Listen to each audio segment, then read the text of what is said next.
চট্টগ্রামের সরকারি city college ছাত্রদল ও ছাত্র শিবিরের মধ্যে ধাওয়া পাল্টা ধাওয়ার ঘটনা হয়েছে। কলেজ এলাকায় আজকে সকাল থেকেই কিন্তু উত্তেজনা বিরাজ করছিল।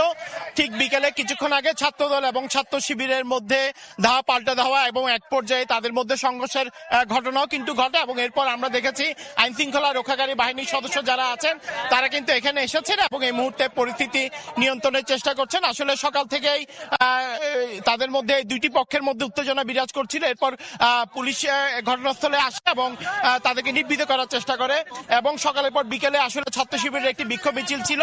তারা বিক্ষোভ মিছিল শুরু করলে এক পর্যায়ে ক্যাম্পাসে অবস্থান করা ছাত্র দলের যারা নেতাকর্মীরা রয়েছে তাদের সাথে প্রথমে ধাওয়া পাল্টা দেওয়ার ঘটনা ঘটে। এরপরে কিন্তু তাদের মধ্যে এক পর্যায়ে আমরা দেখেছি সংঘর্ষের রূপ নেয়। পরে ছাত্র শিবিরের বিক্ষোভ মিছিলটি শেষ করে কিন্তু তারা এই মুহূর্তে এখান থেকে চলে যায় এবং এই মুহূর্তে এখানে ছাত্র দলের যারা শিক্ষার্থীরা রয়েছেন তারা কিন্তু অবস্থান করছেন এবং পুরো সিটি কলেজ থেকে শুরু করে নিউ মার্কেট এলাকা থেকে শুরু করে সব জায়গায় এই মুহূর্তে ছাত্র দলের যারা নেতাকর্মীরা রয়েছেন তারা কিন্তু আমরা দেখছি এই মুহূর্তে তারা মিছিল করছেন।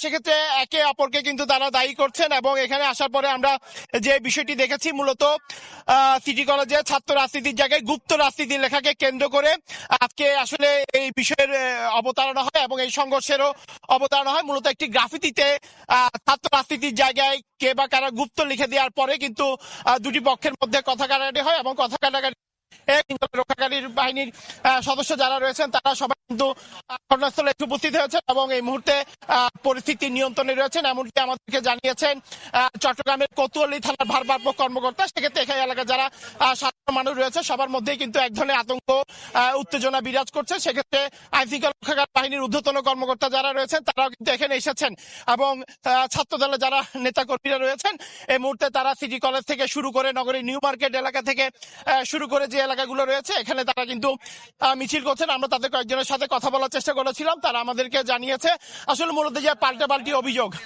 একে অপরের বিপরীতে পাল্টাপাল্টি অভিযোগ করছে। তবে